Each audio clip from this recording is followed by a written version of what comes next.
to the Studio Demands It, an exercise in creative thinking where we will challenge ourselves to conceptualize, pitch, and craft a film based on the stipulations of a hypothetical Hollywood overlord. I am TCD Witt, and joining me as always is my co-host, Timothy James Bruzelic, but it's not a C at the end of your name. This time it's an X, so you're extreme.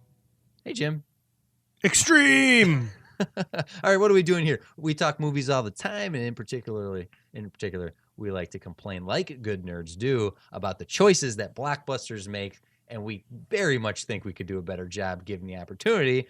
So that's what we're going to do here. We're going to throw out a demand of a studio, the restrictions that were clearly placed on a property or would be placed on a property, and go from there as a creative exercise. We're both filmmakers. We both have our backgrounds in writing and filmmaking, and so we know what we're talking about. We do. Yeah. Hello, Jim. Hello, TC. Good to be back. It is. Yeah. It's been a while. It has been a while. Yeah. It hasn't, but we'll just it's at least been a a week. while is an indeterminate amount of time. It's true. It's true. What it's like when someone says a couple versus a few. Like I hear couple, I hear two. Yep. Right. But if you say couple and hand me four things and be like, hold on a minute, we have a problem. You've misused this word. It's true. Yeah. You know, it's another word that's not used enough. Thrice. Once, twice, thrice. Like thrice. That's true. Yeah. Good work. Good It is a good word. How you feeling about last week's episode? So it was a good time. Yeah, Cannonball Run was last week. If those listening haven't gone back and take a listen to it, went better than I expected. It did, and some fun feedback on that one. If you hit up the comment section and maybe venture over to Twitter. Yeah, maybe I should pay attention to these things. So thanks for those who listened to that, and welcome back for more. This week it's my turn. I'm the studio this week. I'm the one who's going to be throwing at you. So we have our ridiculously long pile of concepts, studio properties, and I've randomly selected the one for today. I actually had two, and I could not figure out which one I wanted to do because I know you're going to have ideas for both. Trust me. You will. Yep. You will. Before we jump into it, what's new? How you doing? How are things? You up to anything? Man, been having a good time. I honestly, I haven't really done much since the last episode. It's like you never left. Oh yeah, I did. I got a Twitter account, which I'm still having trouble with. I think I have a Star Wars name as my default assigned handle. To be fair here, it's not a Star Wars name. It's not one you know. It's not like, Ben Kenobi here. Yeah, no, it's not Wedge Antilles. No, you say it's a Star Wars handle. Was it randomly assigned and it sounds like a Star Wars handle? Yes, that is okay. That is what it is. Let's. I was gonna save this for the end when we. We can do that. No, I want to hear. You know what? I think that will be the reward. That will be the reward for at the end. You'll find out. You'll find out what my Twitter handle is, what my Twitter name is, and it'll probably be different by the time you're listening to this, but that's what it is as of right now. Or as of right now, okay. All right, then. So we started the episode by dating it with when my Twitter handle was a different thing. Well, I'm interested to see where we go on this one. I did decide between the two I was going to pick. I have picked the one. This is a concept that we have discussed in some capacity before based on some frustrations. And now, as this show has been built upon, it is the frustrations of something that was done annoyingly so that we feel we could have done better. I'm trying to think if we've narrowing it down. That's fine. I'm getting there. I'm doing broad strokes here to just preface this. In that part of the fun of this podcast is just the general conversations we have anyway. Yeah. Where, hey, did you see the new movie? I did see the new movie. Why didn't they do this in the new movie? Why didn't they do that? I didn't watch that movie. Much like our Star Trek Into Darkness concept that kicked off the whole premise of this series. So I'm going to take you back, Jim. 2012. Oh. Okay. Hang on. Yeah. I got to rewind. Yeah. Where were you? All right. Well, I'm in 2016. Yeah. We're still in the Obama 15, era. 14. Yeah. Okay. Here, tick. Okay. Speed it up here, H.G. Wells. Okay. Okay. So 2013, coming off the success of a very massive franchise, Disney and Jerry Bruckheimer Productions decided to delve into another genre. Oh, you're smiling. You know where we're going here, right? Gore Verbinski, having directed a very successful Pirates of the Caribbean franchise, is given another genre property. He successfully revived the swords and sails genre. Only to that capacity. We'll do Pirates of the Caribbean in another day. There's a twist. I thought that's where we were going. No, we are not going to the Pirates of the Caribbean franchise because we're doing another genre that was attempted to another franchise that was attempted. Okay, now I know where we're going. And it is the cowboy western, in particular, the Lone Ranger.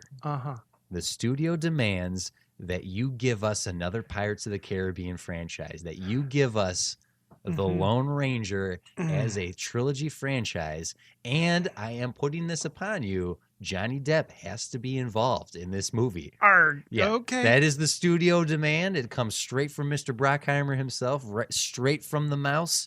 You have the Lone Ranger franchise. You have to revive that into a trilogy, and Johnny Depp has to be involved. Okay. Jim Bruzelic, the studio demands it. Where are we going here? Wow. Okay. So you've discussed this before because you kind of have you're okay with what the Lone Ranger. I liked a whole bunch of there's a few things that Armie Hammer was honestly probably a really good cast, but something about it just kind of falls flat. Well, I've talked about this before in previous shows. It's something that I discuss frequently with fellow collaborators and writers. Oftentimes what I feel causes a movie to suffer is a tonal inconsistency. And the Gore Verbinski, the 2013 Lone Ranger, did not know what it wanted to be. You can't have a guy literally eating hearts out of people's chests and then have the slapstick of like, oh bang, boom, I shot a cow. Like, so I understand how and why they went there. I'm of two minds of this because I think you can. I think that's what they got with Pirates of the Caribbean. Well, they were a crew, a cutthroat crew of pirates who were undead. Right? They like the literal Walking Dead. Skeletons and flesh falling off their bodies, super scary, ghosty bad guys, and so that's the eating hearts right out of people type thing. Pirates of the Caribbean never delved into a truly horrific arena. There was still a family fun to the pirate. The first Pirates of the Caribbean, in particular, I think is one of the greatest action adventure movies of the past 15, 20 years. I think it's an amazing film, and they could have done so much more with it. Again, we'll do a Pirates of the Caribbean some other time. With Lone Ranger, they didn't walk that line well. It was really inconsistent. And then that. Yeah.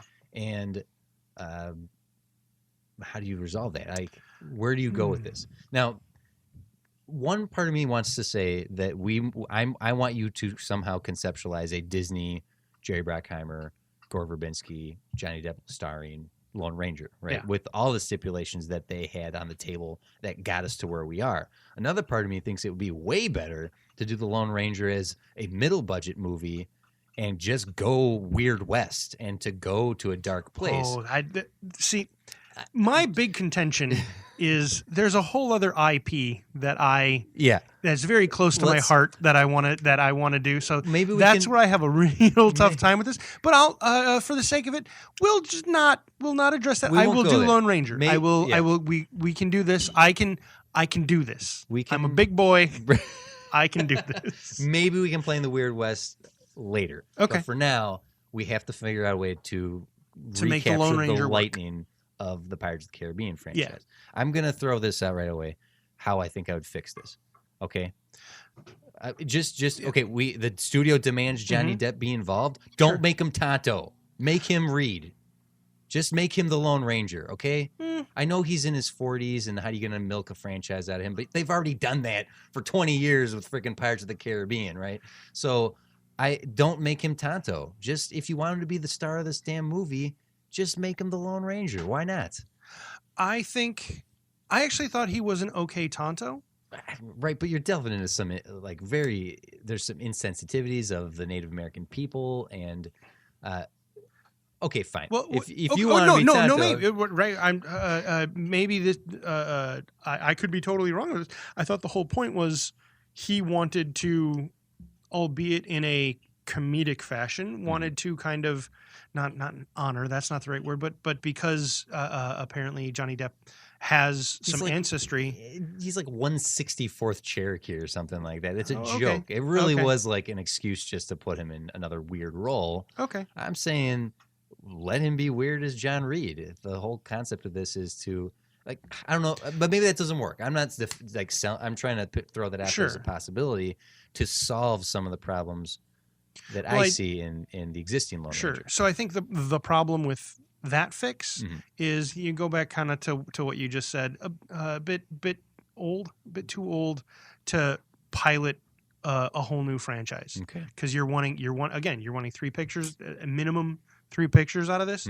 Johnny Depp, I feel really bad saying it, but even earlier tonight we were talking about the Harry Potter spinoff, and I was like, I saw that and I was kind of drawn out, and right, because I feel bad because Johnny Depp has done decent work.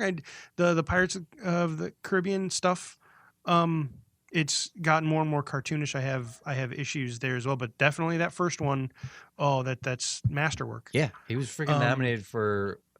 Was he nominated for an Academy Award for that? I don't know. Well, anyway. Let's pretend he was. Oh my God, he was nominated for an Academy Award. Okay, so first I think we need to cut off the bookends. The flashbacks. The movie was told as flashback. Okay. It started with. That's right. It started with a little boy going through a museum, of that period of the early 20th century, late 19th century. Tonto was. It was supposed to. Oh, he's a wax statue, and oh no, he's a person. Oh, that's weird and creepy. And this little kid's gonna stop and listen to what this creepy old man has to say. And then let me tell the story. Yeah, and then he tells the story. And not saying that stories like that can't be told, but I always have a problem really kind of getting drawn. Like, okay, so this is. I don't feel connected to this story happening because this story happened. Yes. Like, what's going to happen now? Where's the stakes? Yeah, don't. Where's the now stakes? It's a crutch. It's a crutch to the storytelling. It's hand holding to the audience. It's unnecessary to be like, hello, I'm going to tell you a story. Now sit down. Once upon a time, and then start the movie. Just start the movie. We're literally coming to a theater to watch a film. I don't want to come to a theater to watch a person recount a story. And not to say that like storytelling that convention can't work, but I think that's you're right. Like remove that right off the front and let's just dive into this. Yeah. Like Pirates of the Caribbean doesn't start with a book opening up, right? It gets right into the mix of things, thrust us into this world. It was and sorry, just a quick little tangent. Sure, yes. Johnny Depp was nominated for Best Actor in a Leading Role at the Oscars in 2004 for Jack Sparrow. That's how definitive that role is. For him. That's incredible. It was amazing. Okay, so I will admit that there are parts of Lone Ranger I like as well, and I do think Johnny Depp does a pretty decent job as Tonto. I think that the third act train sequence is quite phenomenal in terms of action set pieces with a lot of practical effects. A lot of gunplay, a lot of fun camera work. It's when the theme song kicks in for the next 5 minutes. You get the William Tell overture. So, is that it? Yeah, I think yeah. But Armie Hammer is not. He's just one of those like, oh, he's the it guy now. Yeah, I really wanted to like him. I wanted it to be definitive and iconic, and it just wasn't. And I'm not sure why. So I think one of the ways I would tell the story differently is I know the story tried to estrange us from his brother who gets killed, and then he ends up in the role of he's supposed to be played by James Badge Dale, who shows up all the time. It's like, oh, there he is again. It's that guy. And he's the one who should be the hero, and he's killed off in his heart. And if anything, that's why Armie Hammer didn't work, because that actually I think would be a more compelling story if you have the very iconic chiseled jawed hero of someone like Armie Hammer be Mm-hmm. the one who goes down, and someone ill-fitted has to become the Lone Ranger. Yeah. It's like, so the unlikely hero, the Yeah, Luke Skywalker in a sense yeah. of, or I mean, even I mean, granted, it was a really cool, like, I actually really like how they brought him back from the dead, and how, like, the impact that had on the villains, mm-hmm. and the idea of that I thought was really cool. Mm-hmm. Maybe there'd be a way to save that as well, but yeah, I think the unlikely hero, not necessarily that I'd want to cast him as, but like someone like Zachary Levi, So, right? right, I think right. he would Chuck, make, Chuck. yeah, he would make a decent unlikely hero. You put a certainly. mask on him, and he's kind of fits that cutting a figure. Yeah, certainly now he's silhouette type thing. Shazam, so he's Captain Marvel now, and he's he has Superman look about him. But you're right, he is someone who at first blush is like, it's the nerd, it's the geek that's forced into it. And I think that's what Armie Hammer's John Reed is supposed to be, but he's still freaking Armie Hammer and he's got his chiseled jawline on him. Yeah. So it didn't quite work. It's that, or you have to do more of what what Briscoe County Jr. did. Going back to Briscoe County Jr. Everyone. Bruce Campbell definitely had the chiseled jaw, right. and he was sort of that. He had that. He struck that figure, but then and maybe you needed a whole show to have it play out. He came from an educated background, so he was also sort of unlikely in that as a bounty hunter, he had surprises. Mm-hmm. He wasn't just, I'm a gunslinger and it's done. Yeah. And so that show played upon that. That show was very much about not entirely undermining archetypes and stereotypes, but it did work with that. And I think taking a page from that and trying to use that here, I think, is the way to go. Mm-hmm. Another thing that this movie fails at is the overall look and palette of the film. I think it looks like a classic Western, but that's problematic in that it's so washed out and dull looking that I think subconsciously that makes it a less interesting movie to watch. If you look at the Pirates of the Caribbean, it's set in the crystal clear blue waters of the Caribbean on beautiful islands with palm trees and all these colorful characters living in colorful environments. To have the Lone Ranger in this dusty South when it could look more like the Santa Fe Southwest orange, red, yellow, like I see that palette of the Western is way more interesting visually than the very washed out look that they gave the whole thing, almost verging into a black and white film level of washed out. I think that hurt the movie as well aesthetically. That you can have the red sands, right, of Santa Fe, of the plateaus and the green cactus, and like there's a way to make it a much more visually interesting movie. I think they failed there. Okay, that's I'm willing to go there. I like me my washed out westerns. Well, you can still have those the washed out appeal to it, especially in concerns to who plays the bad guy, and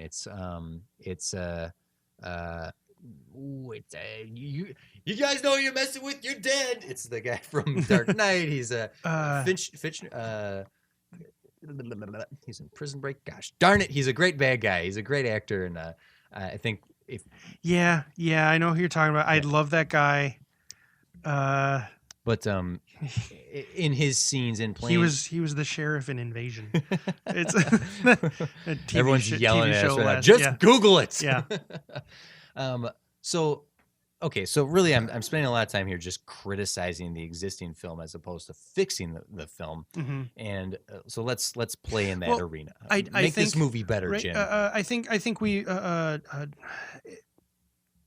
sort of the way we've mentioned other things.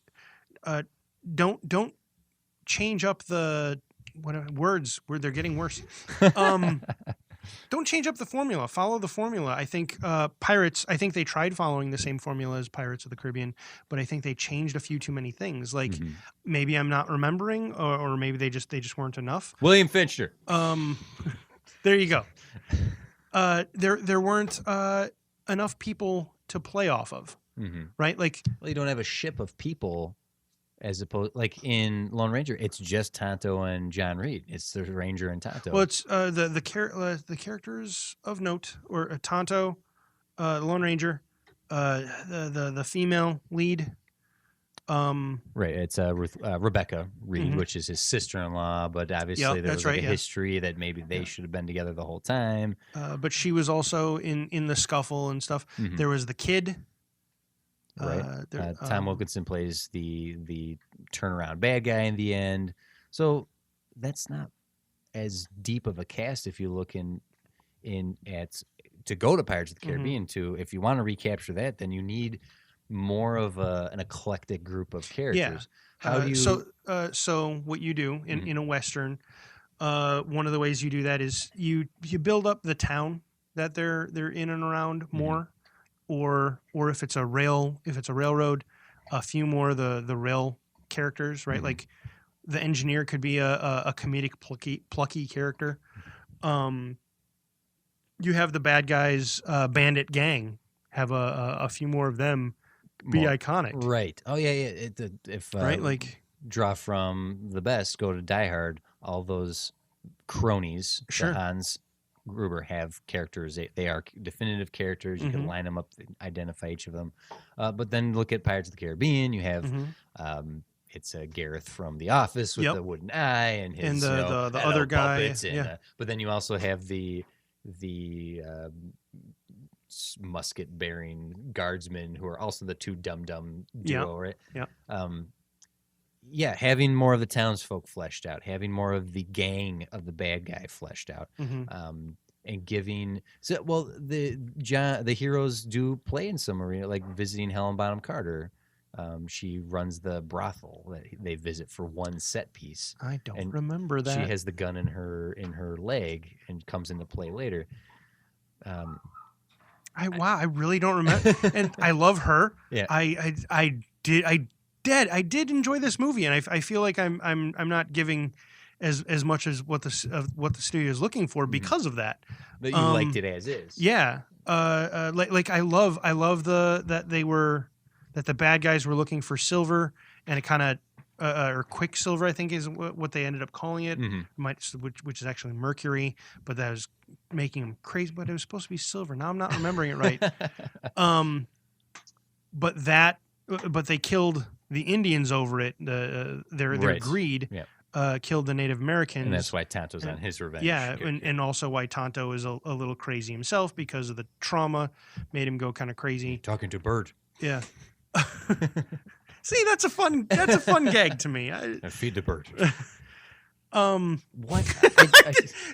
It's stupid. That's such a fun gag, but I really like that. Well, here's the thing. I think they needed to have more fun with this movie. Like it doesn't have to be Blazing Saddles. No, certainly not. This is not. I by no means would ever even put this in the realm of comedy. Sure, but the fun of Pirates of the Caribbean comes with the relationships and the circumstances these different types of characters are put into. I think it's the second one where they're like, we need to wait for Jack, and then they turn and see Jack running. Never mind, we're leaving. Like little, which isn't even in the movie. That's just in the trailer. Little bits like that. Having a much more iconic introduction to Tonto than the old man telling the story. Jack Sparrow has one of the greatest introductions in action adventure films when he comes in on the sail, but the ship is sinking. And Will himself, Will Turner, is a much more interesting protagonist than John Reed, who is this sort of he does play the reluctant hero, and he is the put upon hero, and these characters need to be having more fun in a world that is fun to play in, but it's so self-serious. I think we can give everything that they wanted by just injecting a little more excitement and fun, which is crazy to me because it's the same creative team.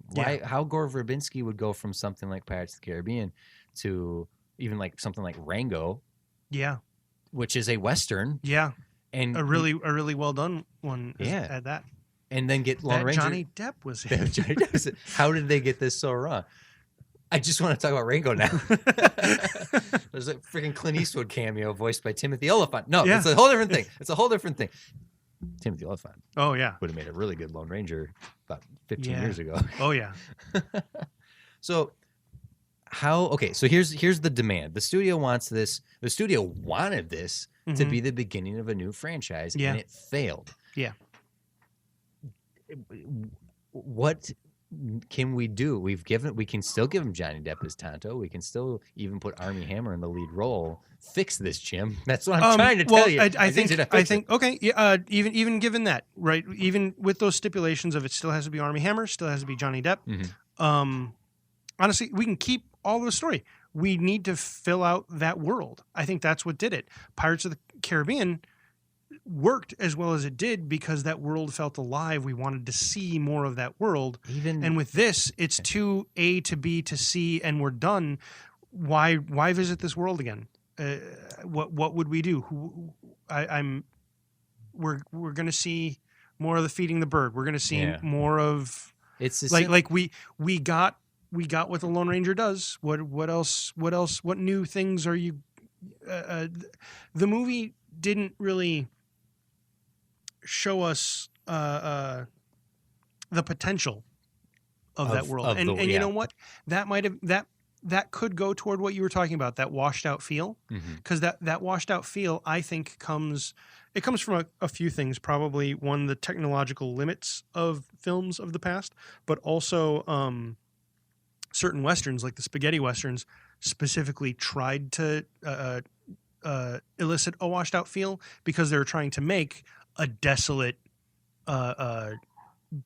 barren isn't the right word, but harsh, a desolate or a harsh world. Right. A harsh world's not one we want to keep coming back and playing in. Yeah. So like, or even, well, it can be, right? Example, Fury Road. Right, but not. That's not a family-friendly adventure. That's true. Yeah. That's what we want to see. Can't have this be Westworld. Yeah, we need families coming in and taking their kids to have fun with the cowboys. That's actually a really good. That's a good way to put that, because it was Westworld with some jokes. No, that's not quite right. It looked like it. It looked like this is a gritty Western. Who knows what's going to happen next? Yeah. And I think they took that cue from Pirates, because as colorful as Pirates was, it's pretty because it's the Caribbean, but really the ships, those crew, the crew, the people in the town were cleaner than the people on the pirate ships. Yeah. But they were dressed pretty grittily, right? Like they were wearing dark colors, even for pirates. Like even historically, pirates wore brighter colors than what those crews were wearing. Well, you said it earlier, by filling out the townsfolk, by making the world of people more interesting, you create a world you want to keep playing. And I think as simple as we just mentioned, when Jack Sparrow rolls into town, he gets off on the pier, and the guy comes up with his little boy servant, and he's like, "Oh, you can't park there." And he's like, "Yeah, but if I put this down, maybe I can park there." And like that guy himself, for his moment on the screen, that little kid for his moment on the screen, there's so much about them in that instant that it feels like a much fuller world. Sure. So yeah, by building out the townsfolk, by building out the rail folk. To do almost the same thing, paint by numbers here. Start with Johnny Depp as Tonto wandering into this town. They're not used to seeing Indians, much less one wandering into their town, much less this weirdo one. Like he's like talking to a bird. And have him wander into this town, seeing the townspeople doing their thing and sort of walking through and interrupting them, meeting the town that way, and the town being interrupted by him. Yeah, certainly. Just as an introduction. Yeah, I think if you set up John first, set up your protagonist first, because something that the original Pirates of the Caribbean did so well was set up Will Turner and the premise of the story, at least of his beginning of his journey, if you want to follow the monomyth template. Will Turner is set up, Elizabeth is set up, and then you meet Jack Sparrow. Yeah. I think the same is almost done in Lone Ranger if you chop off the front end. Like That's true, yeah. Don't start the movie with your crazy, wacky side character. Set up your premise, set up your hero first, and then inject the rogue element that is Tonto.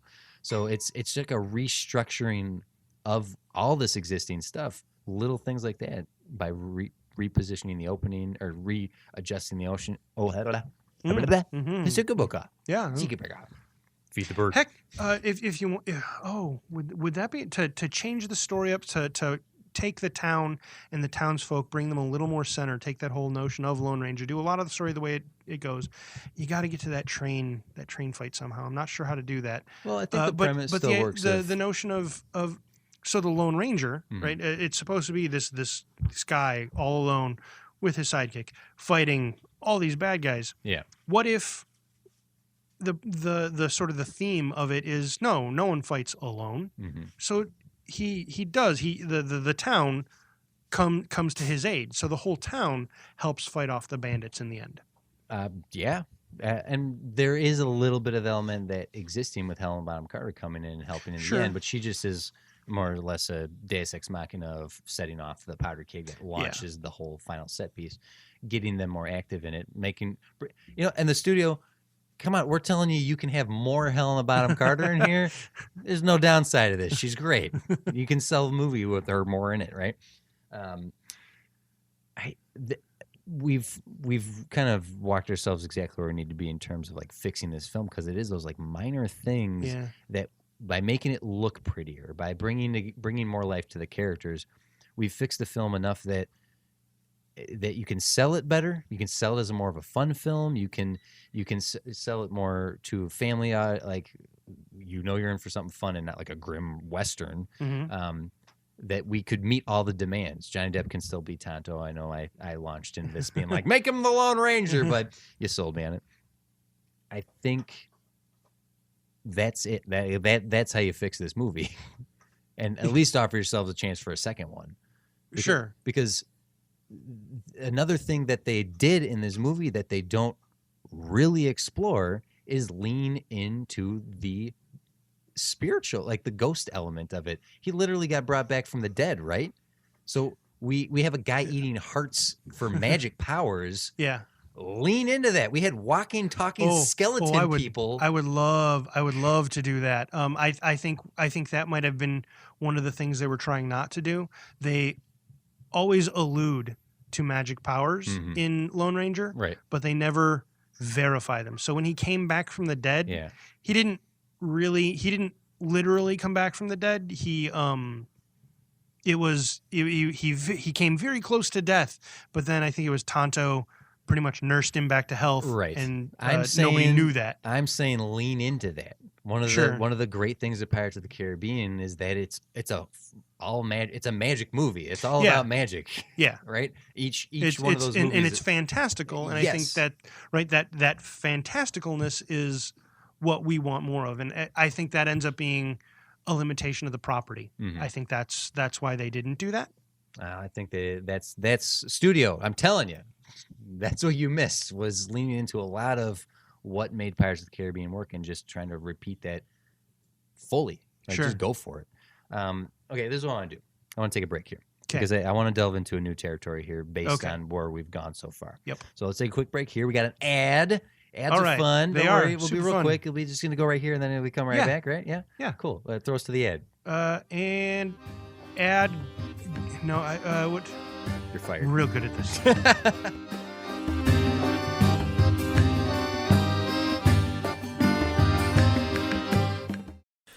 Hey, this is Jordan. And I'm Max. And we're here with The Top Hat Balloon Show. That's our name. We're a sketch comedy show. We are. And we come out weekly. And we're on YouTube. And on iTunes, I think. And a website we have is tophatballoonshow.com. Yeah, and you can go and watch the stuff and subscribe maybe. That'd be cool. Go there. Do it.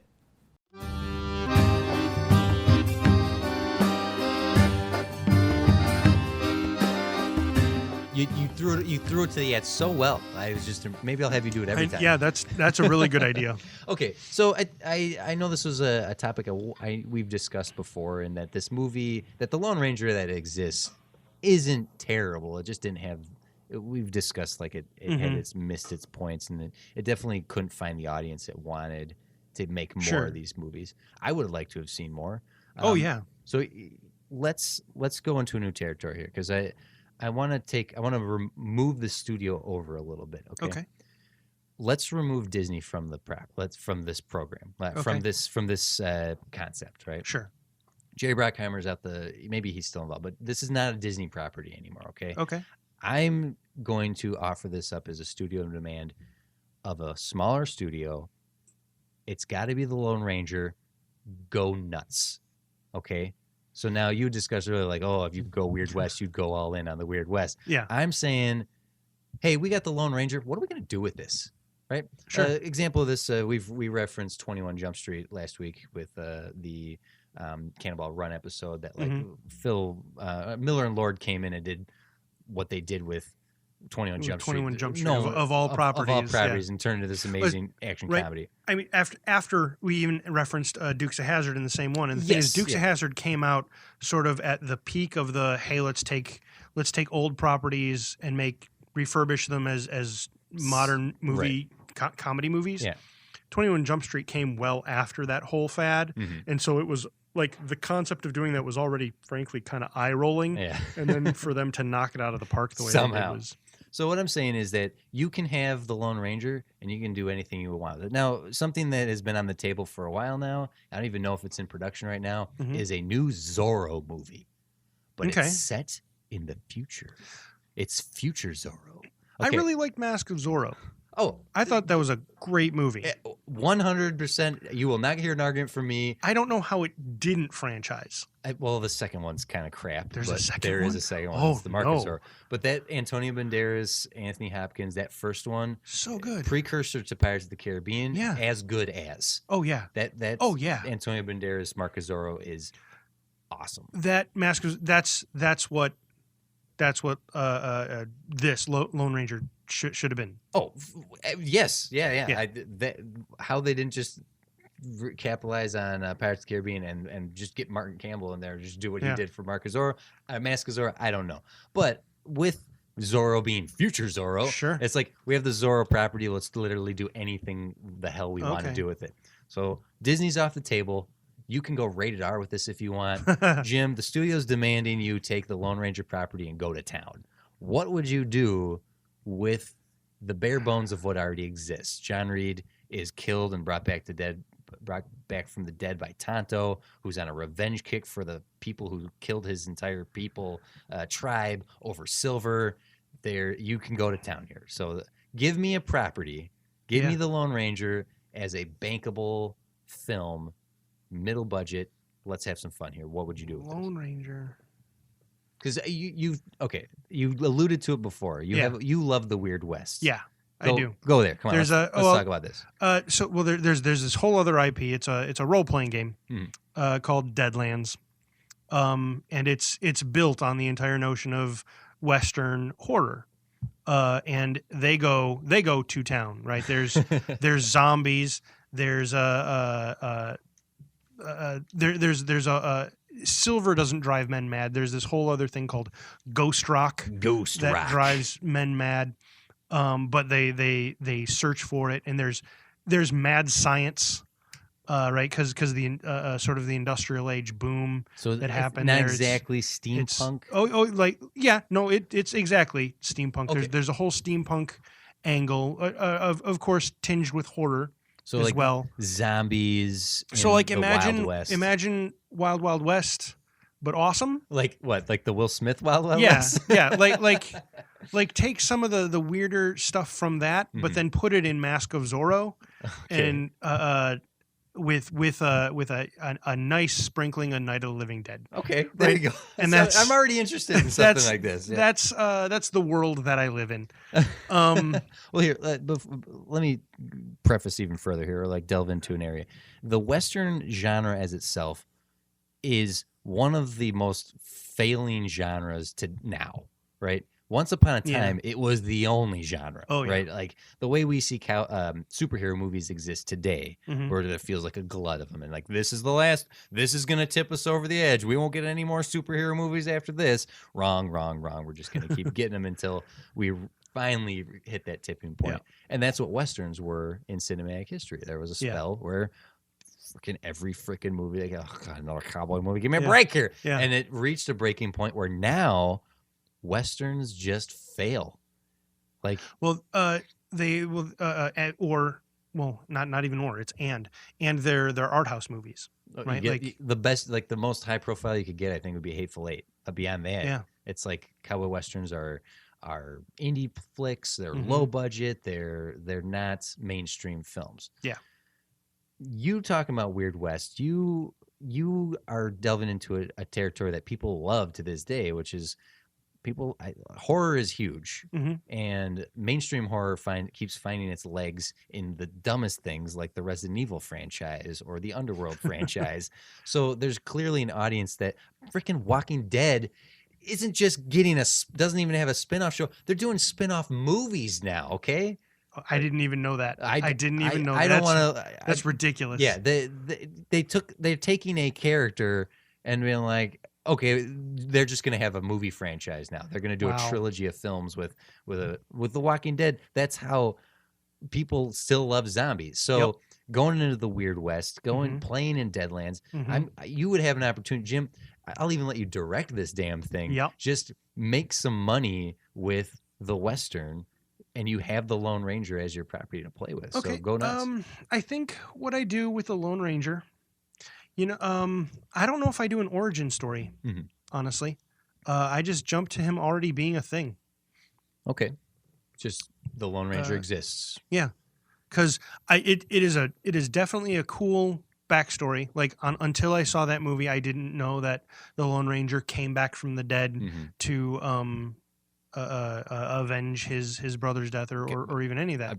Take me in. Okay. Yeah. Could you open up a movie with like a criminal group, like around a campfire, like, oh, we gotta get away with this money we stole from all these, or we did some bad stuff and we gotta get away from it. Well, I heard they hear about the Indians are coming. No, well, I'll tell you who's gonna come for us, the Lone Ranger. The Lone Ranger's a myth. And like a group of, a dozen or so crooks telling the story, like, I heard this and I heard this and I heard this. Oh, I hear he got brought back from the dead. Well, I heard that. Like, I don't know. Everyone's like sharing their opinion of the Lone Sure. Ranger, and then you have the one guy who hasn't said a thing who just like, what I heard about the Lone Ranger, and it's him, and he takes them all out. Oh, that's pretty good. And that's your cold open of the movie. It's like the Lone Ranger is literally there the whole time, almost a Batman-esque presence. Yeah, I want to change one. I want to change. So I like the idea. It's a crew of bandits, Mhm. and they're probably going double file on their horses down a trail at night. So they got torches or lanterns or both. And they do start talking, and as we're following them, we see them taken out from the back one by one. Yeah. And then when there's maybe 6 left, they come to a clearing, and he's there, right? Tonto's there. Oh, there you go. Yeah, Tonto's Get out there. of the way, Indian. And he says, "You know what I heard about the Lone Ranger." Yeah. Like somehow he inexplicably heard their mile-long conversation. You know what I heard about the Lone Ranger? Yeah, and so something like that. And I'm into that. Yeah, and then opening credits. And Yep. now he's a thing. So your origin is basically myth. yeah, So we don't know what's true about this guy. yeah. And Yeah, I really like that. So so you start straight with that, and then go to credits, opening logo, opening credits, and then you probably cut to him dragging some bandits into whether it's the same ones Mhm. or some other ones, just dragging bandits into a town to throw in the local jail. Could you go, if that's your introduction of the character, after that, bringing him into town, could there be your first brush with the supernatural that I think that this movie should go into? Could he be a skeptic? And even going so far as Tonto being like the full believer in the paranormal, the Weird West, and John's the skeptic, and even Tonto going so far as like, how can you be a skeptic? You were literally brought back from the dead. Sure. And he's, no, I don't believe it. Almost in that Han Solo, like, I've been to one side of the West and the other, and I've never seen anything that makes me believe in the supernatural. It's like, Okay. I can go nuts. I think then the story I tell, mhm. don't even know details of it yet. I would do a ghost train. Ghost train. There's literally there's this train that mysteriously comes into town blows through the train, the station, maybe even goes off the rails somehow. This train came up Main Street. How did it do that? No one knows. You know what you do? You're leading yourself to having the same final set piece from from the Lone Ranger as it exists. The crossing tracks, the two cars, get the silver on there. Sure. So you can still save that element of the existing Lone Ranger that you get to that final set piece. Yeah. Blow up you have to stop this train before it gets to the end of the line. Mm-hmm. You could even play in the constantly keep it skeptical. I'm not going Scooby-Doo here per se, but is it the Weird West or is it just appear to be the Weird West? I think the original Lone Ranger, that's what they were trying to do. Mm-hmm. They couldn't. They leaned on.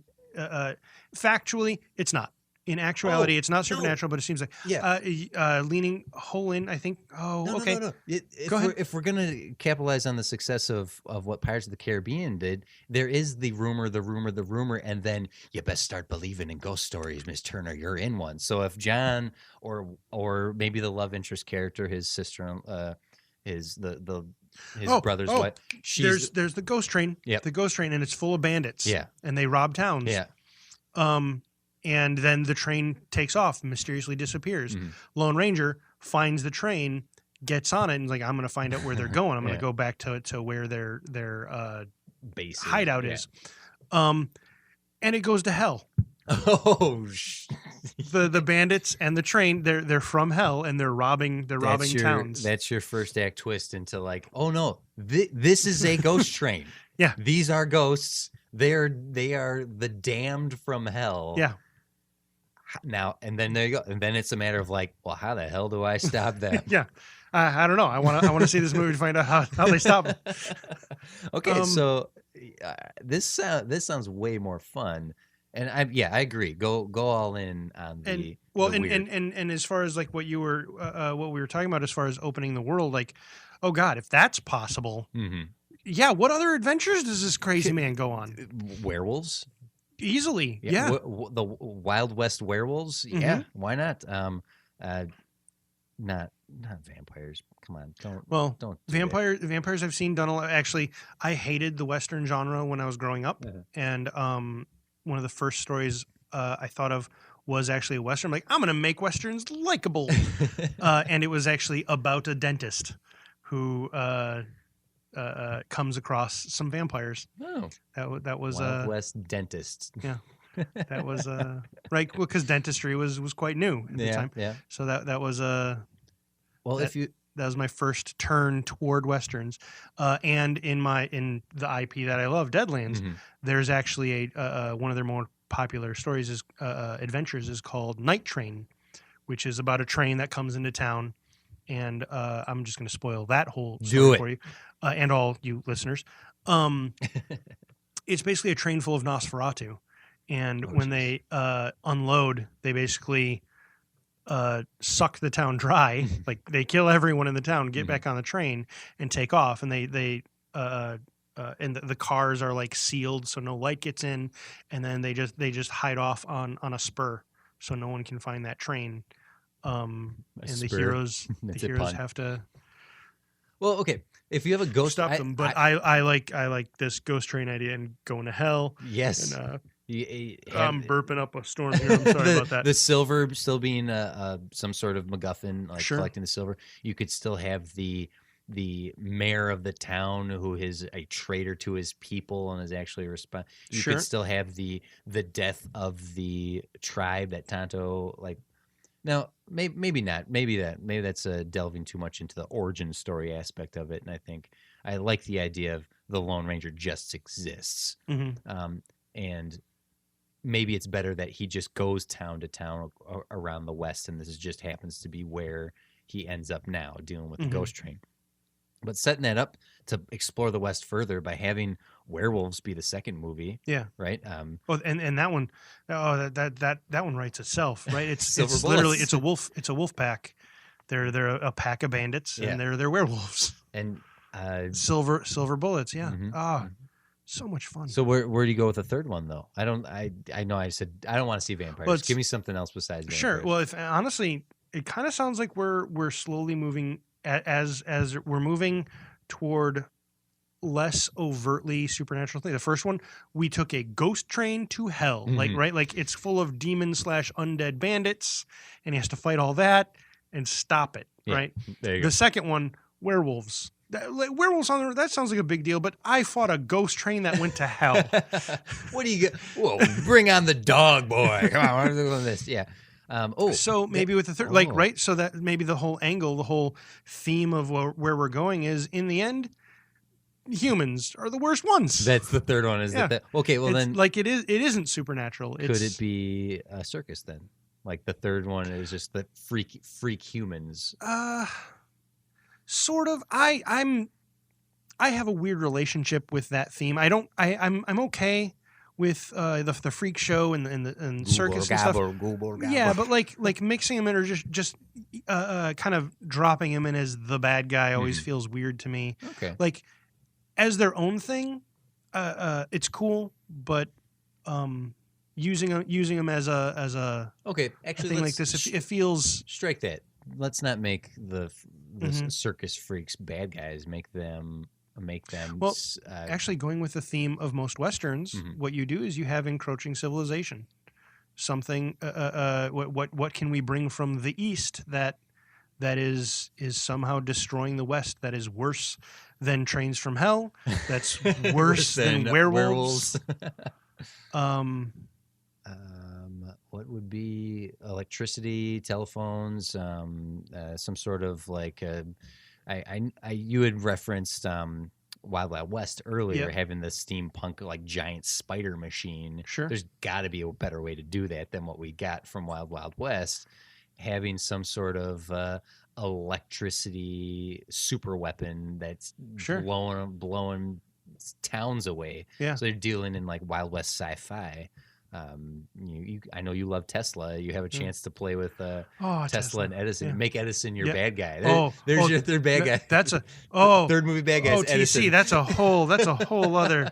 Yeah, please let me please. I have a whole story based around that. Tesla versus Edison. Yeah. Yeah, I have a whole alternate history fiction where Tesla and Edison fight a whole second Civil War, East versus West. Well, I think man being the big villain in the end is your plugging stories I'm never going to write, or not, or not. I might write them. Having like a big super weapon roll into town and have to stop the mechanics of it, because then it's like the thing with that is. I guess if we keep it fantastical, that's automatons, robots. Yeah, you can shoot robots. Yeah. I was just gonna say we're giving a third movie where he can't shoot his way out of it, but if you make it the freaking Cybermen, well, there you go. Start blowing those things away. Robots. Yeah. So you got Ghost Train, werewolves, robots. That's a trilogy that I would freaking watch the hell out of, and make it weird. Have like, there's no reason to ground this in a reality. Oh no, Pirates of the Caribbean didn't do it. Why should we? Why should we do it here? So you see what we did here, Jim. Actually, I swung you back around into giving the studio what they wanted with a better film. Yeah, a legitimate trilogy that I think would be fun as hell to watch. Yeah, I would love to watch that. And like the backstory and the history, like figuring out what Tonto's deal is, like figuring out what John's history is with his brother and the woman he loves that he married, like that can possibly be sprinkled out through a trilogy here. Mm-hmm. I think there's way more benefit in not forcing a trilogy story in just making 3 movies. Okay. I've said this time and again about the Pirates of the Caribbean. They made a huge mistake in turning that first one into a 3-part trilogy. That second and third one are so forced to making a trilogy. Yeah. That if they had just treated it like Temple of Doom and just told another story that had Davy Jones as the bad guy, it would have been a much better film than a cliffhanger ending, and now we got to come back for the third to complete the trilogy you never knew you wanted that they hadn't planned on. That was a mistake. I think coming in and just being like, here's another one. Did you see the first one? Doesn't matter. You can just sit down and watch this. Like, Well, which seemed like the point. They didn't number them. They gave them the Subtitles. undertitle. Yeah, but you still have to watch the second and third. Yeah, Like, you no, can't the way watch the way they made them, yes, but Yes. they should have been just standalone. standalone, films, right? yeah. Like so Curse of the Black Pearl. yeah. Oh, this is going to be about the Black Pearl. Mhm. The second one was Dead Man's Chest. Dead Man's Chest. Yeah, or Like that's good. This is going to be about treasure. yep. And It's- then World's End. Or maybe some clever twist, right? Like it's about one specific dead guy, Mhm. and then World's End. So, well, now we're tangenting at this point, and I don't care. I'm going to tell it. When I first heard about At World's End, I thought where they were going to go was literally the quote unquote ends of the world. In the first one, we got undead, right? Mhm. We got living dead pirates. In the second one, we got fishman pirates. Yep. In the third one, we didn't get any special kind of pirates. We got Asian pirates. That was the big. No, no. I wanted ice pirates. Ice Pirates. Not the movie Ice Pirates. I No. love that movie. It's terrible, but I love it.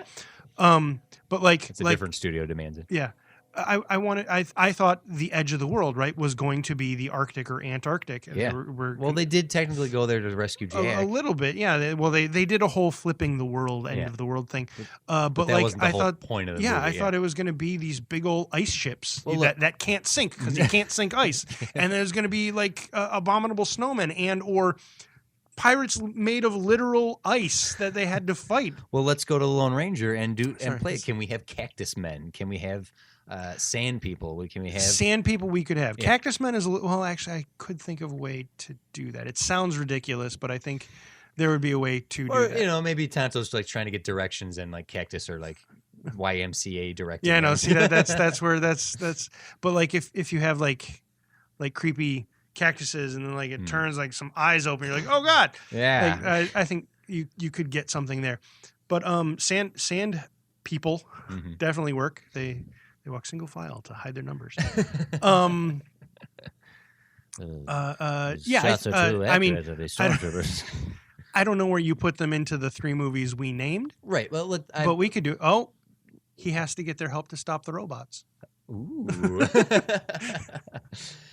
So just plain and other little additions to this trilogy franchise. We've got this Lone Ranger franchise. Actually, I wonder if we could think of the subtitles right now. I mean, like Lone Ranger and the Ghost Train, the Lone Ranger and the Wolf, The werewolves. The werewolves. Nah. Are we just gonna pull some old Universal monster movie stuff here? Here's the thing: is that like if we want to delve into like the old school feel of a series like this, then why not go with like Batman and the Monster Men is a fantastic comic. It's straight up an old Universal monster movie with Batman, Yeah. and they even like font it like the font is like looks like an old Frankenstein poster. It's like Sure. Batman and the Monster Men. Why not? Right? So like the Lone Ranger and the versus the Robo-Men. Like it could just be as simple as that. Sure. As cheesy as that might sound, Yeah. lean into it. Why not? Sure. Yeah, especially if that's not like a twist reveal or something. Yeah, Or if, like- just like some special like- reveal you're saving. Open the movie with a robot attack. Yeah. Like just get right to it. So like the Oh, actually, the- that's like the Lone Ranger and the Night Moon or something like that. Sure. Something that has Curse of the Full Moon or something like that. I don't know. What are some other things to play with in this weird west that oh well. they're- The sky's the limit. they right? can fly in like Yeah. like we can have an air attack like zeppelins, easily, Zeppelins, yeah. Zeppelins. Yeah. Is like having the big final boss battle be against Thomas Edison like I don't even tease me with that kind of thing. I love it. I would the story about Tesla versus Edison is great. here's There's a number of stories people have already written that are phenomenal. that play in that arena. Yeah. I would love to see if since we're doing this trilogy, Mhm. we have our Lone Ranger, we have Tonto, right? They're the two that are in every one of them. Mhm. I would love, and I referenced Indiana Jones earlier, a different love interest for each of the movies. Something that the original Indiana Jones trilogy Sure. does so well is Marion, Willie, and Ilsa are three very different women, Mhm. and I'd love to see something like that in that. What thematically to our freak of the movie Mm-hmm. having some female counterpart, whether it's a love interest or a compatriot or a rival, Sure. or all three. There you go. Love Yeah. interest, There you go. ally, and rival be the three movies. There's something that a studio would have a lot of fun with is who do you cast in this one, Sure. right? Well, you can get if Armie Hammer is the face of the Lone Ranger, that's not a bankable star. We're making him a bankable star. Yep. If Johnny Depp is your Tonto. Jack Sparrow, you're definitely gonna sell his name on this. Getting that third cast member on the poster, having like a really cool female lead come in and do some fun stuff. Mhm. That alone, your 3-person cast, and then playing your villains up. Who's the leader of the Ghost Train? Who's the leader Sure, of the yeah. werewolves? Who is Thomas Edison? Mhm. Right? Actually, for the third, so I'm thinking to go with what you said with the first one, the love interest Mhm. is the mayor of one of the towns that is being attacked. Okay. The second one, what did you say? A compatriot? Ally. Ally. So, yeah.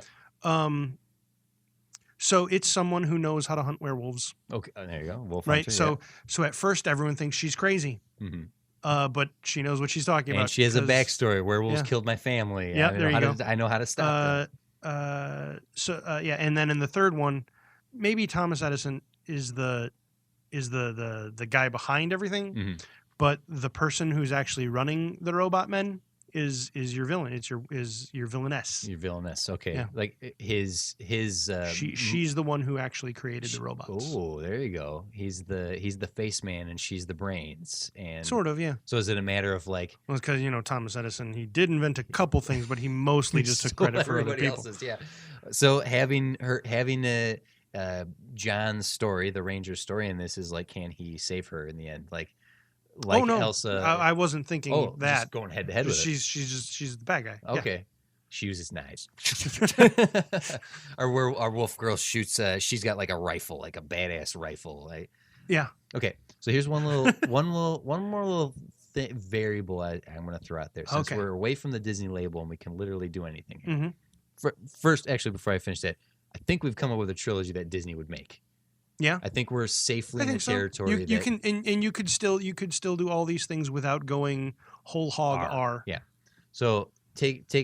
There's one little element here. Have you heard of the comic The Rawhide Kid? Okay, so this is yes, but Okay. I don't know enough about it, so Right. let's say no. So the Rawhide Kid came out, I don't know, a decade ago or so. It's an indie comic. It's essentially the Lone Ranger. Like, Okay. very much just like the Authority is just Justice League, right? Sure. And much like the Authority, where Batman and Superman are gay lovers and loving relationship with each other. That's Midnighter and Hyperion. No, that's not right.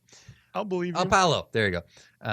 Then the Rawhide Kid, Lone Ranger's gay. Like that's the main character is gay, and it's a matter of fact thing. So, is there potential to delve into that in this franchise? Making the Lone Ranger gay? Yeah. Like I don't know. I wouldn't make it a gimmick. I would just Sure. make it a thing that he. And the thing to play in here is that, like, okay, if he's this handsome leading hero type, why is he a perpetual bachelor? It's sort of the joke that the later references to Aunt Harriet from Batman 66 was always sort of like alluding to, like, oh, I know your secret, Bruce and Dick. Don't worry about it. Right, you go fishing, right? Like, what do you mean, Aunt Harriet? He's just my ward. Right. Wink. Like, I don't know. I don't want it to come off like a gimmick to make the Lone Ranger gay, but I think that there's an opportunity here to maybe play with that element. And we are the least qualified people to be discussing It's this true, topic right yeah. now, but I wanted to throw that out there Okay. if you think I there's a mean- potential there. Sure. Sure. I guess that's more of something I'd like to throw out to any of our listeners. If the problem with a lot of the most classic of classic heroes, especially through cinema and literature, is they're all straight white men. Yeah. Right? There's a lot of opportunity to mix that up in this modern era. So I'm wondering if that could be an element. Something that Wild Wild West did, that despite being not a great movie, is they made Jim West black. And back in 1999, people didn't really lose their shit over that. But if they did that now, good Lord, people would have SJW bullshit. Right? I think the Lone Ranger is so removed from the zeitgeist.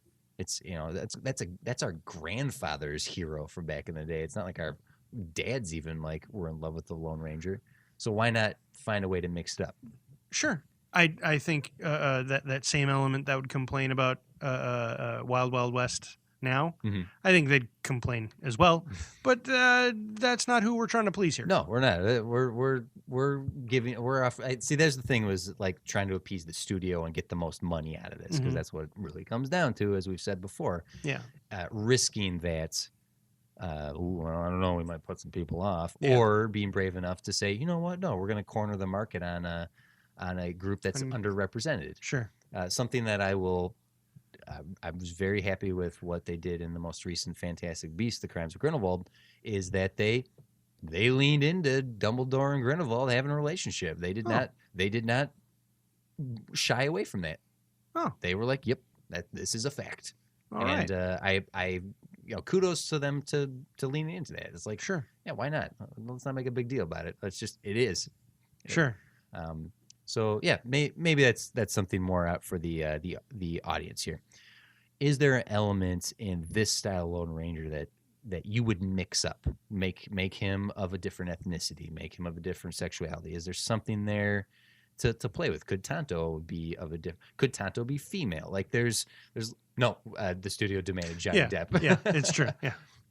So there's a little bit of a question out to the audience there. If there's anything, I know we have our one peanut gallery off to my left here. I wonder if she has any ideas. If you wanted to shout at the mic right now, anything you would do with the Lone Ranger? You're blinking like you weren't listening. I don't think so. That's fine. So I'll throw it out there to more strong female. Well, we've created a trilogy of 3 different. I think there's some strong female roles to be played with here.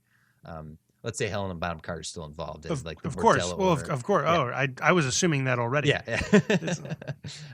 Her character. I think is, that's what you do.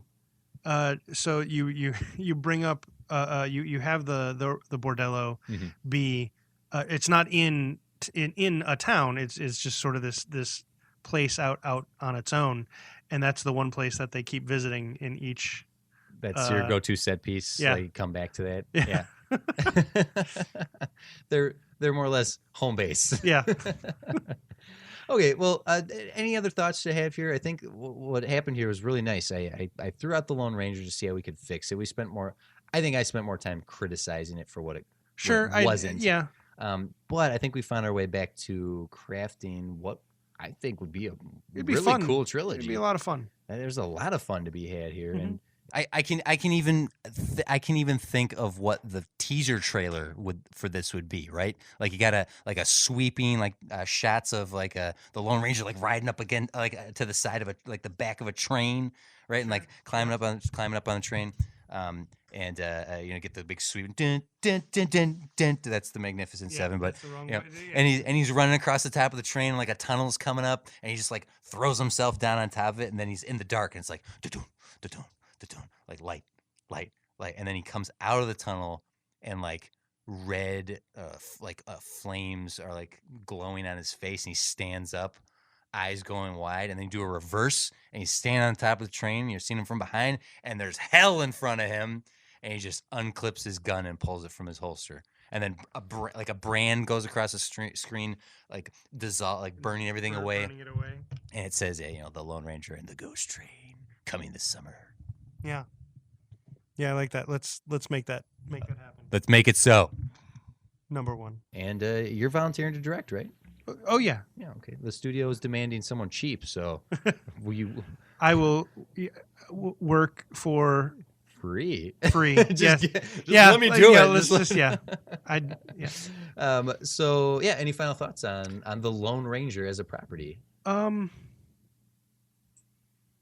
think we said. I think we've absolutely come up with a better movie than what we got, and the missed opportunity. Well, it can't be worse. Yeah, it could. Oh, it could. Did you see actually, Jonah Hex? Yeah, it could. It could be worse. It could be worse. So I'll throw it out to the listeners there. Walkers. What you thought of this concept? What you thought about the Lone Ranger that we got? What the one that we just conceptualized here, and what we could have gotten? What do you think of that? Anything we missed? Any other elements that we should talk about if we come back? If we rodeo ourselves, I see what if you we did there. wrangle ourselves back to this topic. Okay, I'm going to do the quick social here, right? Yep. So, like, subscribe. If you, I want to give a huge shout out to 6-5 Media for providing us with this platform. Go check out everything 6-5 Media has been creating. Jim, where can people find you? You can find me at my Twitter handle Mhm. of Tubok Waxon. Tubok Waxon. Again, not a Star Wars character. Not a but Star Wars totally character. sounds like it should be. Tubok Tubok. Waxon. Wax, WAXON. It at 5 Waxon. You are definitely changing that. Yes, I am. You can find me on Twitter and Instagram at TC's Big Head. Hit me up, comment, DM, message, wherever you want to see. Throw out some studio demands for us. We actually got one that we might take on next week that one of our most devout listeners has thrown at us.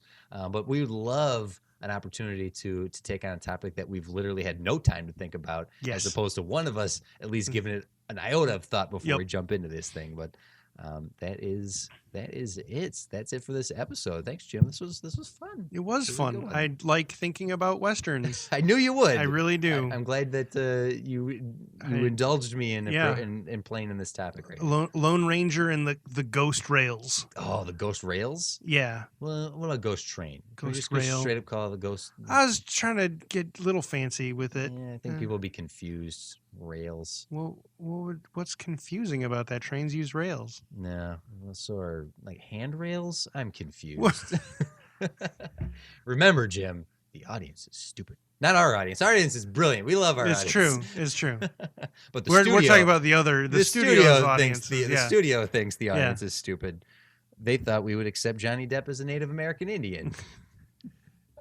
And we did. Yeah, we did. Okay, that's it for this episode. Thank you, everyone. I am, who am I? I'm TC. You're TC DeWitt. Yeah, and you are? I'm Jim Bruzelic. Thank you, Jim. You're welcome, TC. You're Waxon. I'm Tubok Waxon. Tubok Waxon. That's all for this episode. We'll see you next time. And that's we're go ahead. We're TSDI.